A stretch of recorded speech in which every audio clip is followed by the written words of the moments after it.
आज जो ये आयोजन किया, सर्वप्रथम तो मैं सभी पत्रकार बंधुओं का शुक्रिया अदा करता हूँ कि मेरे आह्वान पर आप लोगों ने आकर मेरा उत्साह बढ़ाया। और ये आयोजन है, कल हमने नामांकन किया है ऑल इंडिया मजलिस इत्तेहादुल मुस्लिमीन से, धौलाना विधानसभा से। इस वक्त हमने जो है आवेदन किया है विधानसभा प्रत्याशी के रूप में। तो इसके लिए मेरी सभी पत्रकार बंधुओं से ये गुजारिश है कि वो मेरा जो ईमानदारी का मैसेज है उसको जो है पब्लिक में ज़्यादा से ज़्यादा पहुँचाएँ। और जो भी कैंडिडेट है, चाहे मैं हूँ कोई और है, अगर मैंने अपने जीवन में गलत काम किए हैं तो आप मुझे भी मत बख्शो, मेरा भी दिखाइए। लेकिन अगर दूसरे कैंडिडेट हैं उन्होंने कोई गलत काम किए हैं या गलत कर रहे हैं तो आप बिल्कुल सच्चाई दिखाइए। जैसे कि जनता के बीच में एक माहौल है कि AIMIM मुस्लिमों को अपनी वोट बताती है और मुस्लिमों की पार्टी है, तो मुस्लिमों की तो और भी पार्टियां हैं, तो मुसलमान ये क्या है पूछ रहे हैं आज के वो सिर्फ MIM को ही सपोर्ट क्यों करें, दूसरी पार्टियां भी तो उनकी जैसी हैं। देखिए पत्रकार बंधुओं, आप लोग बुरा मत मानना, मैं आपकी ही बात का जवाब दूंगा।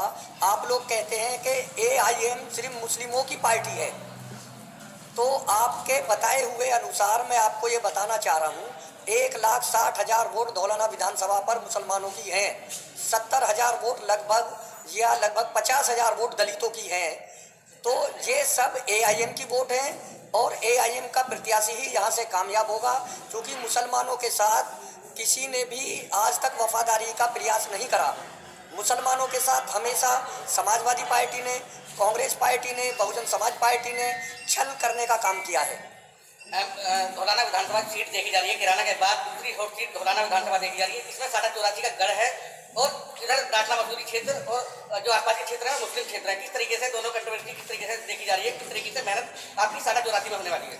देखिए 84 जो है वो एक ऐसा क्षेत्र है जहां से लोगों ने हमेशा आज़ादी का भी बिगुल बजाया है और अब धौलाना विधानसभा में अपना प्रत्याशी भेजने का भी बिगुल बजा रहे हैं। तो 84 से हमें जो है ठाकुर भाइयों से, ब्राह्मण भाइयों से, दलितों से, पंडितों से बहुत अच्छा रेस्पॉन्स मिल रहा है। और सब समाज की वोट इस वक्त जो है वो बैरिस्टर असदुद्दीन ओवैसी साहब के साथ हैं, क्योंकि पार्लियामेंट में खड़े होकर बैरिस्टर असदुद्दीन ओवैसी साहब ही सारी पार्टियों के, सारे समाज के, दलितों के, गरीबों के, मजदूरों की बातें करते हैं। क्या हमारे मुस्लिम कैंडिडेट हैं जो 3 दिन यहाँ से कैंडिडेट खड़े हैं, साथ में आप भी हैं, तो लोगों का ये भी आरोप है दोनों तरफ से जो हमारा सर्वे है उसमें यहाँ से मुस्लिम क्षेत्र के जो कैंडिडेट है वो हिंदू क्षेत्र में नहीं जा रहे, तो जो हिंदू क्षेत्र के कैंडिडेट है वो मुस्लिम क्षेत्र में नहीं आ रहे हैं, कि क्या वजह है? नहीं, ऐसा गलत कह रहे हैं। देखिए कोई जा रहा या नहीं जा रहा मैं नहीं कह सकता, लेकिन मैं टोटल हिंदू क्षेत्र में जा रहा हूँ, क्योंकि मुस्लिम वोट तो मेरी है ही है भाई, उन पे मुझे मेहनत करने की जरूरत नहीं है।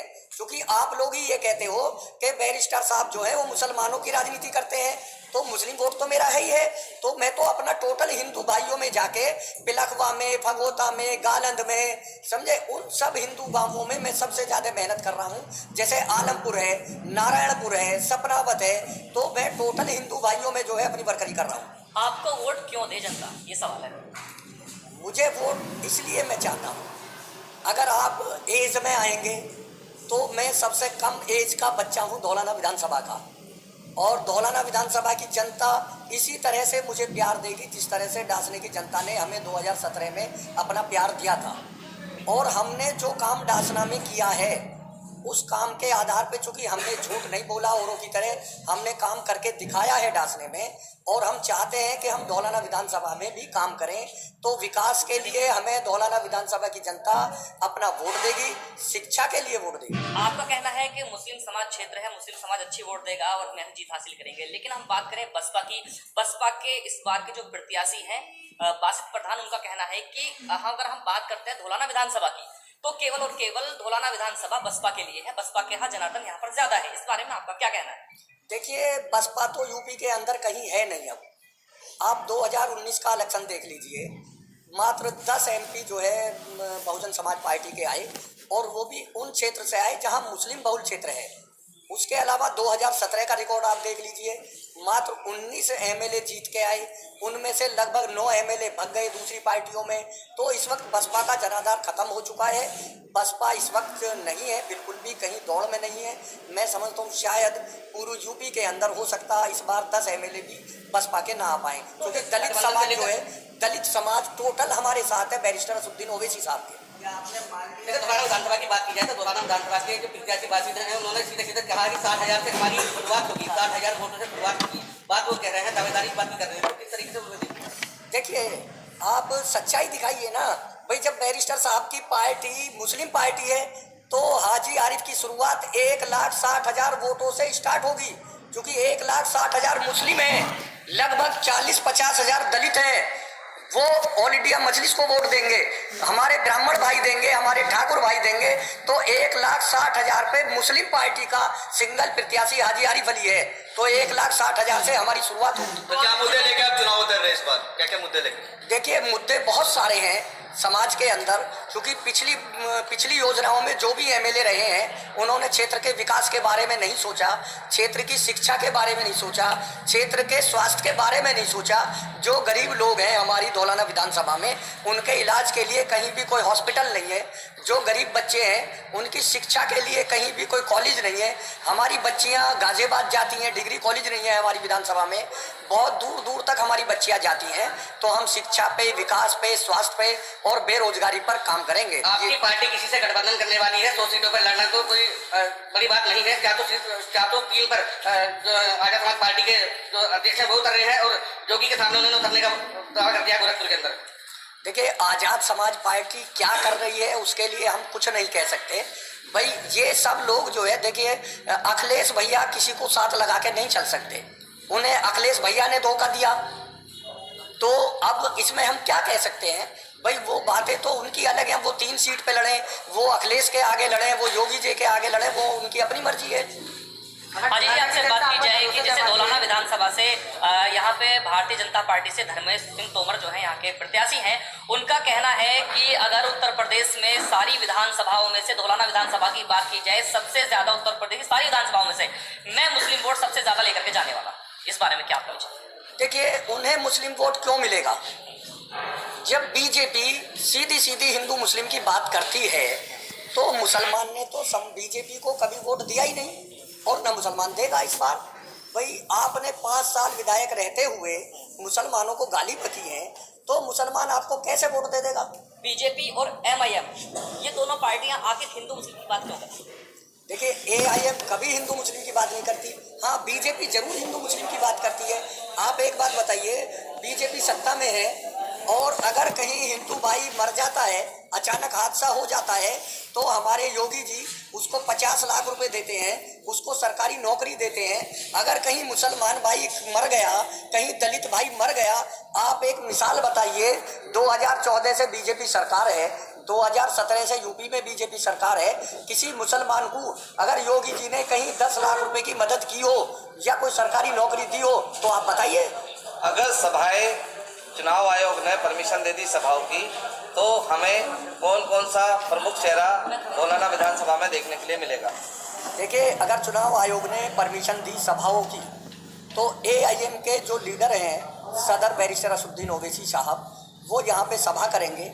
उनके छोटे भाई हैं जो हैदराबाद से एमएलए हैं, अकबरुद्दीन ओवैसी साहब, वो भी यहाँ पे सभा करेंगे।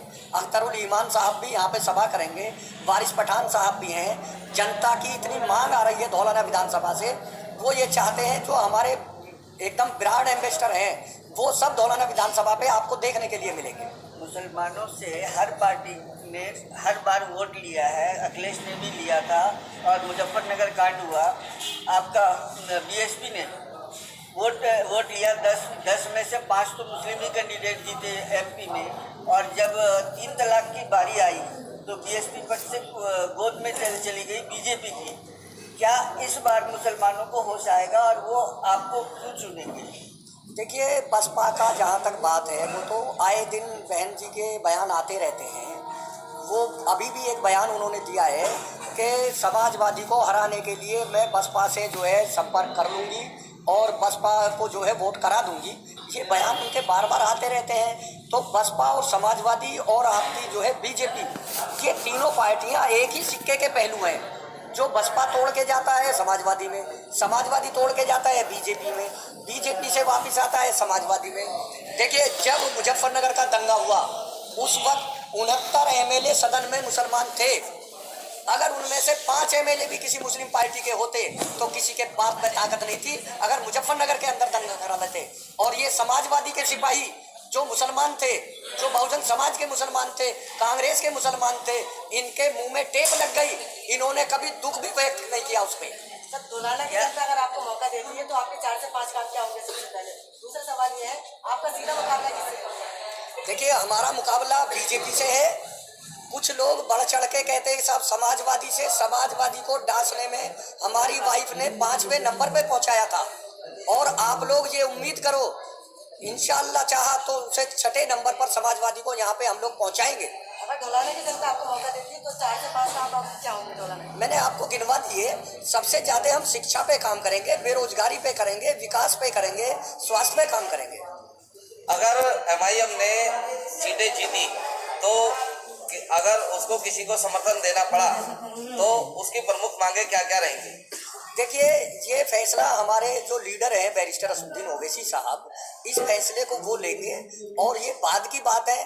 अभी तो आप लोग सिर्फ ये बातें करिए कि यहाँ धौलाना विधानसभा में जो है AIM का परचम लहराने वाला है, क्योंकि इस वक्त जो है यहाँ बैरिस्टर असदुद्दीन ओवैसी साहब की लहर चल रही है। चलिए, चलते चलते आप वोटरों को क्या संदेश देना चाहते हैं? बस वोटरों को मैं यही गुजारिश करना चाहता हूँ कि वो अपने भाई को, अपने बेटे को, अपने बच्चे को वोट दें। इंशाअल्लाह उम्मीद ये है, जिस तरह से डांसने की जनता का प्यार मिला है, कभी डांसने की जनता की शिकायत नहीं मिली आज तक, इसी तरह से मैं उम्मीद करता हूँ कि मैं धौलाना विधानसभा की जनता को पूरा योगदान दूंगा। हर वक्त उनके काम के लिए हमेशा समर्पित रहूंगा। बहुत बहुत धन्यवाद।